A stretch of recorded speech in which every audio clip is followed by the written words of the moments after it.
Today, I would like to share my personal journey to optimal gut health. How did I get to the concepts that I lay out in my most recent book, The Gut-Immune Connection, that I started to explain in the Mind-Gut Connection 5 years ago?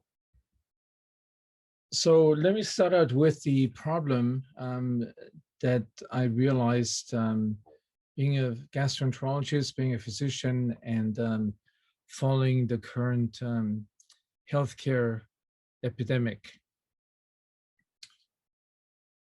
So if you look at the spectrum that ranges from a state of optimal health to chronic disease, it's something quite surprising. More than half of the people on this spectrum, on this distribution, are either affected by chronic disease and utilize our disease care system. Another significant proportion is in a state of pre-disease. That is the first step from actually becoming a patient.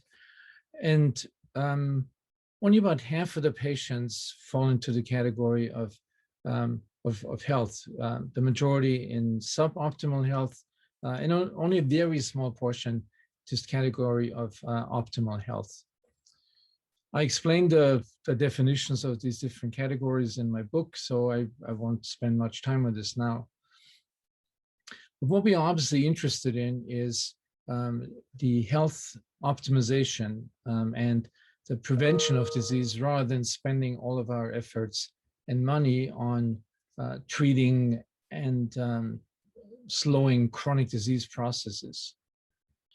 One of the things that has been most striking in the last 50 years or so is the rise of obesity in America. What initially seemed to be more of like a cosmetic problem of some people becoming overweight and obese has really turned into an epidemic, not just in terms of how we look, but also what goes on inside of our bodies, our metabolic state, our metabolic health, with all the complications that come along with it.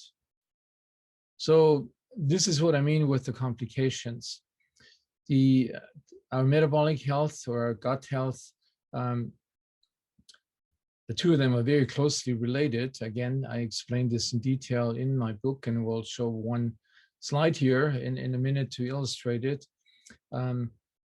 Is the root cause of many diseases, not just obesity, but also the metabolic syndrome. We have this rapid rise of this pre-disease state. Also the increase of depression, neurodegenerative diseases like Parkinson's disease and Alzheimer's disease, cardiovascular disease, colon cancer, and chronic liver disease.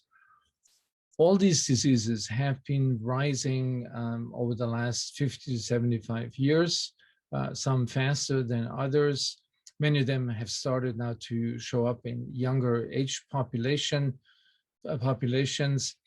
And what we're beginning to realize that they're all connected, both with each other, but also with gut health, and whatever affects gut health is through an abnormal immune system activity. So how did we get to that situation? And I should say, this is not as dramatic as the pandemic we've just been experiencing.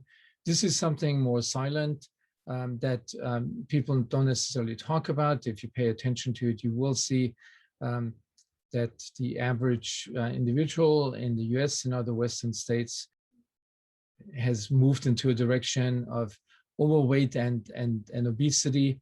But it's been a silent process underneath the surface.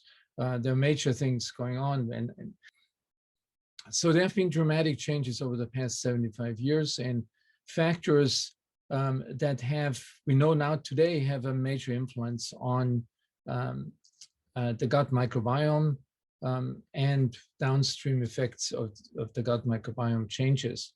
So an important one is lifestyle. Our diet has changed dramatically. Chronic stress levels have increased.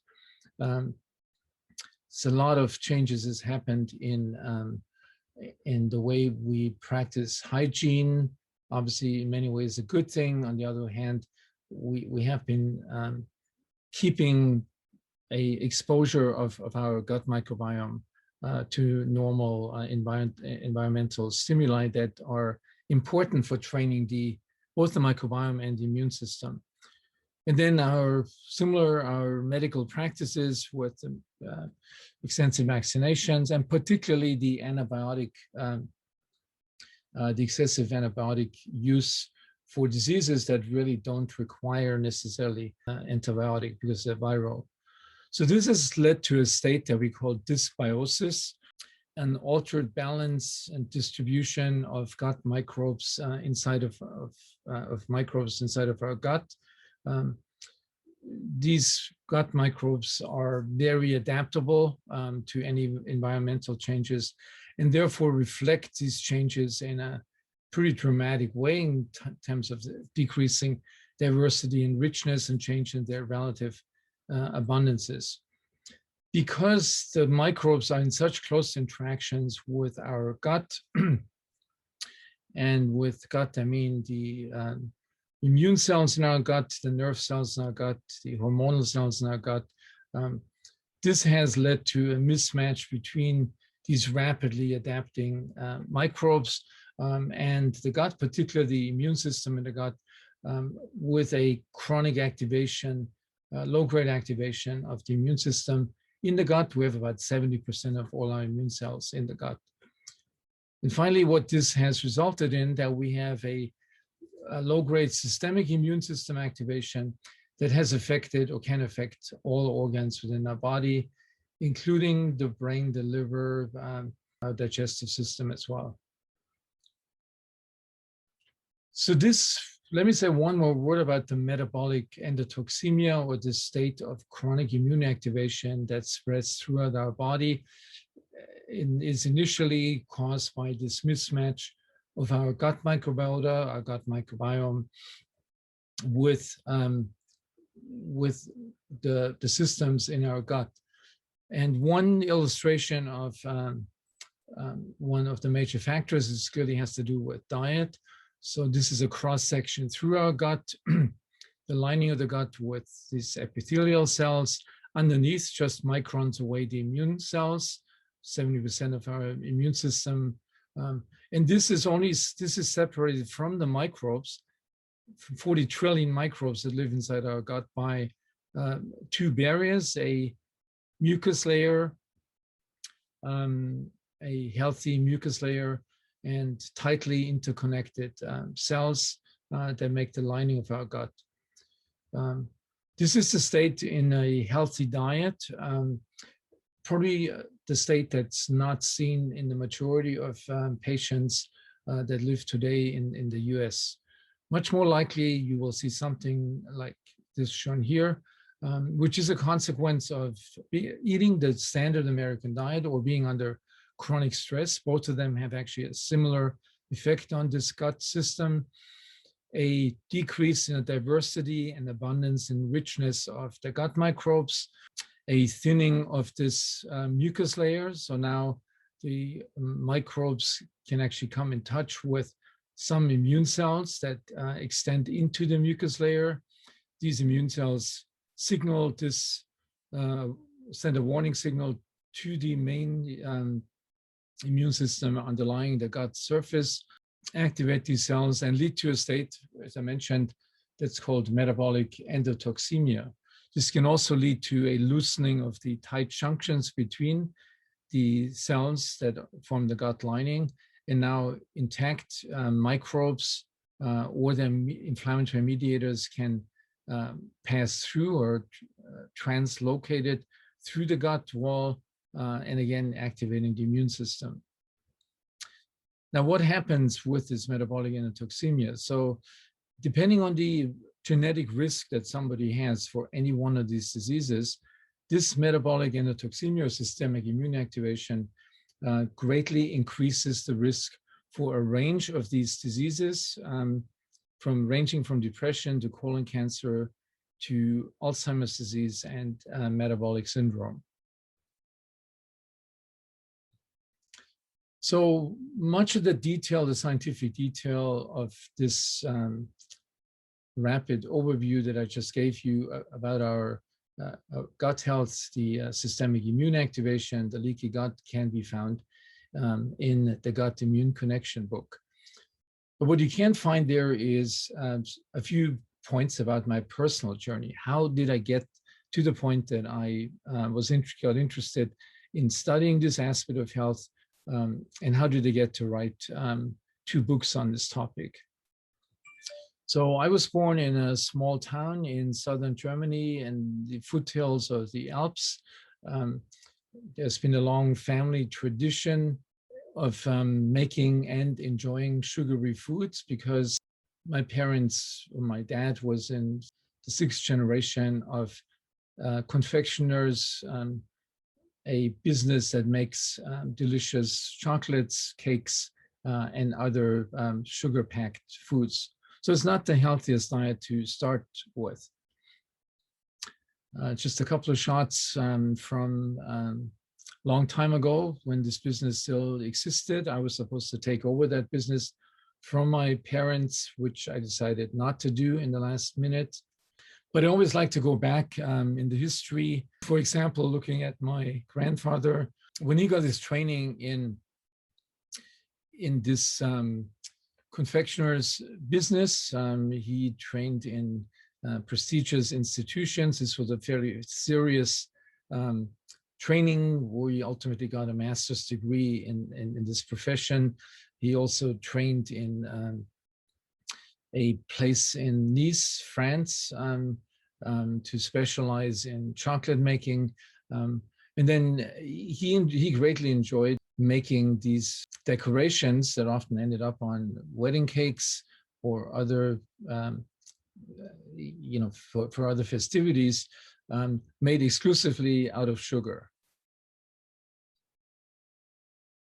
So born into this family tradition, I was supposed to be the heir, and started early on, the age of 2, not only making things and enjoying working in the bakery together with my sister and my dad, but also always tasting the dough, as you can see on pretty much all the pictures. So I had my dose of sugar for several years early on in life, and something that we know today is not a good thing for programming your gut microbiome and for nourishing your gut health. But there was another thing going on that was in some ways protective. Obviously, I had no clue at the time that any of this is related to health or even to the microbiome. That was something that didn't even exist as a science at the time. So a good thing that happened in parallel was the exposure to environmental microbiome from an early age on. I spent several summer vacations at the farm of my uncle in a different part of Bavaria. And agriculture at the time was quite different, as you can see from this picture, than it is today. I also enjoyed always the closeness to farm animals, particularly the horses. You can see here definitely an extensive exposure to the manure that we took from the animals and put them out in the field, having close contact with all the farm animals and always loving to be on the top of horses that were around and did most of the work at the time. I also enjoyed digging out potatoes, like our lunch breaks on the farm between hard work was getting fresh cooked potatoes with butter and salt on it. And as you can see, I enjoyed this, particularly knowing that an hour later we would actually eat those potatoes and greatly enjoy them. So that was definitely a good thing that happened early in life. As we know today, again, for the programming of the gut microbiome, the exposure to farm animals and the microbes that are associated with a farm and closeness to the soil and closeness to the microbes of the animals. So there was another thing that contributed to my gut health and immune health was a lifelong tradition of regular physical exercise, adventure, and love of the outdoors. Just show you a few examples of that from early on. I spent pretty much all the weekends, provided it was good weather, in the summer and fall, hiking and climbing in the mountains. And I continued this tradition up to today. This was a climb of the Mount Aconcagua in Argentina that I did during my early times in medical school. And then there was another aspect, again, coming back to this today, looking back, quite interesting because it is, again, connected to the gut microbiome. I was lucky to participate in a film expedition to the upper Orinoco River between Venezuela and Brazil, and staying for 2 months with the Yanomami indigenous people there, living in their villages, eating with them, and observing their dietary habits. I even examined some of the people from our village who greatly enjoyed that activity. So, and then there was one thing I forgot to say here. The Yanomami have been studied, their microbiome has been studied, and they're considered to have the most diverse and richest gut microbiome of any human population on this planet. And there's many reasons why that's the case, but one is that they do enjoy a largely plant-based diet with relatively small amounts of wild game and fish and birds that they are surrounded by, living in the jungle. And this is an example. If you want to have the gold standard of the gut microbiome, the Yanomami are the people to go to. Unfortunately, these indigenous people are threatened by extinction, both from the pandemic that has just ravaged their habitat, but also from the incursion of humans that go after the gold and uranium that's found in this area. Another aspect that I come to appreciate today that is closely related to how I came to write the books I've written is that a strong and pretty much lifelong belief in the interconnectedness of the planet. And one example of my strong belief in that is the fact that I got married to my beautiful wife, Minu, in a monastery in a Tibetan monastery in Kathmandu. So how did I put everything together? Things that happened in my life that I didn't have the faintest idea that they were interconnected or that would have anything to do with the kind of books that, or the kind of topics that I'm interested in today and the books that I've written. So one is clearly this focus on One Health, the interconnectedness of gut health, a healthy lifestyle, healthy food, healthy soil, and a healthy planet. I've come to the conclusion that that ultimately is the answer to many of our problems, both of our own personal health, but also to the health of the, in the larger context of the entire planet. And I started synthesizing this in my first book, The Mind-Gut Connection. I did start to discuss the importance of a healthy diet, but also many other aspects like the biology of gut reactions, gut feelings, the influence of early memories, the concept of optimal health. Since then, I've focused a lot of my attention and interest on the dietary aspect of this One Health concept. So, and have learned to appreciate and fully understand the health benefits of a largely plant-based diet. In Western countries, the best example of that is the so-called traditional Mediterranean diet that was studied first in the early 60s on the island of Crete. Obviously, many things have changed around the Mediterranean, But what has stayed with us in this concept is that a large portion of our diet comes from fresh fruits and vegetables, a large variety of those. There's a very small amount of meat and sugar as part of this diet. Animal meat sources come primarily from seafood and some from poultry.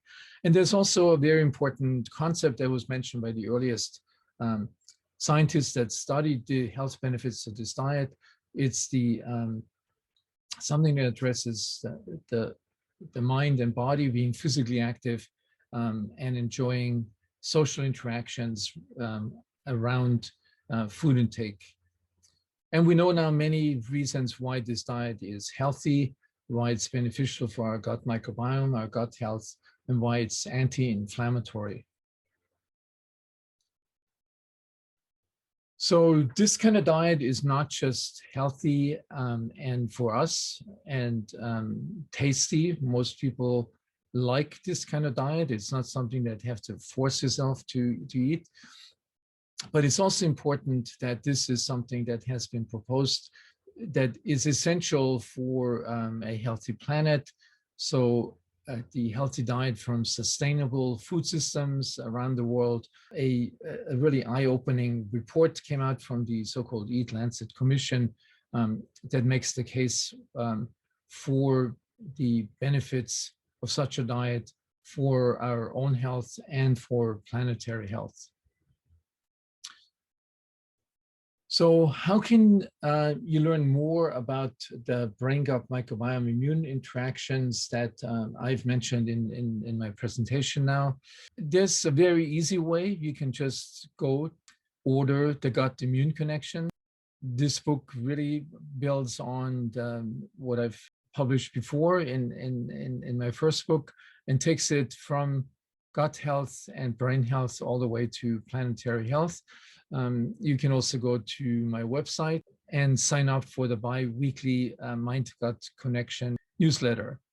So I hope you enjoyed that I was able to share my personal story to where I am today, and really hope that this will inspire you to learn more about it and buy my book. Thank you very much.